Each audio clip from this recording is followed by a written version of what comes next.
আল্লাহর কসম করে বলি, যে সমস্ত নারীরা স্বামীকে অভিশাপ দিবে ইয়াউমুল কিয়ামতের ময়দানে বিনা হিসাবে তারা জাহান্নামে প্রবেশ করবে। জোরে বলেন আল্লাহু আকবার। আমার মারা যারা মাইকের আওয়াজ শোনেন, শুনে নেন, যত আপনার নামাজ, আপনার রোজা, আপনার হজ সব কিছু বরবাদ হয়ে যাবে যারা স্বামীকে লানত করবেন, স্বামীকে যারা অভিশাপ করবেন, স্বামীর বিরুদ্ধে অভিযোগ করবেন, স্বামীর প্রশংসা করবেন। আল্লাহর দরবারে আপনি নেকি পাবেন, আল্লাহর দরবারে নফল বন্দেগি পাবেন। সারা রাত পরে আপনি ইবাদত করেছেন, আর একবার বলেন, আপনার মার কাছে বলেন, বোনের কাছে বলেন, ভাইয়ের কাছে বলেন, ভাইরে তোমার দুলোবাইটা কত সুন্দর, উনি ফরেজগার মানুষ, নামাজি মানুষ, আমাকে ভালোবাসে। যদি স্বামীর প্রশংসা করো, এই দুনিয়ার মধ্যে নফল ইবাদত হয়ে যাবে, তোমার নেকি হবে, আমলনামায় লেখা হবে। নবীজি বলছে অধিকাংশ মহিলারা ওই কিয়ামতের ময়দানে ওই জাহান্নামী অধিবাসী হয়েছে যারা স্বামীর লানতকারী। জোরে জোরে চিল্লায়া বলা যাবে না আল্লাহু আকবার। আল্লাহ নবী বললেন, আম্মা জান খাদিজা বলে, হুজুর এরপরে কি দেখলেন?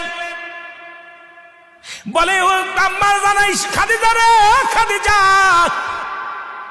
আমি এরপরে জাহান্নামে গেলাম, একদল মেয়েদের দেখি, একদল নারীদের দেখি, আগুনের কাক তাদের মাথার উপরে ঠোকায় ঠোকায়, আগুনের কাক তাদের মাথার উপরে ঠোকায় ঠোকায় মস্তিষ্কগুলো খায়।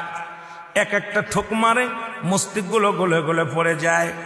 এক একটা ঠোকা মারে, মস্তিষ্কগুলো গলে গলে পড়ে যায়। আমার নবী বললেন, বলার পর খাদিজা বলে, হুজুর হালাতটা কি? বলছে এই সমস্ত মেয়েরা যাদের চুলগুলো বেগানা পুরুষে দেখছে। এখন এই ওয়াজ যদি মিরাজের ওয়াজে গেলে, শরীয়তের ওয়াজ, পর্দার ওয়াজ, হাকিকতের ওয়াজ, নামাজের ওয়াজ, নামাজও মিরাজ থেকে আসা পর হলো, পর্দার বিধানও কঠিন হলো, নামাজ বাজার মিরাজ থেকে আসা পর। এখন এই মিরাজের মধ্যে ঢুকলেই তো আলোচনা বাইর হয়ে যায়, আর এই ওয়াজ করলেই তো সকালবেলা আমার হাতে হ্যান্ডকাপ পড়বে। জোরে বলেন ঠিক কি না? আমি মা বোনদের বলি, মা গো তোমার মাথার উপরে উন্নাগুলো রাখো, এই চুলের মর্যাদা দাও, চুলের দাম বেড়ে যাবে, তোমার দাম বেড়ে যাবে। আমার মারে, আমার আম্মা জান ডাকতে বলে, নবী গো তারপরে কি ডাকলেন? বলে, হুজুর তারপরে কি ডাকলেন?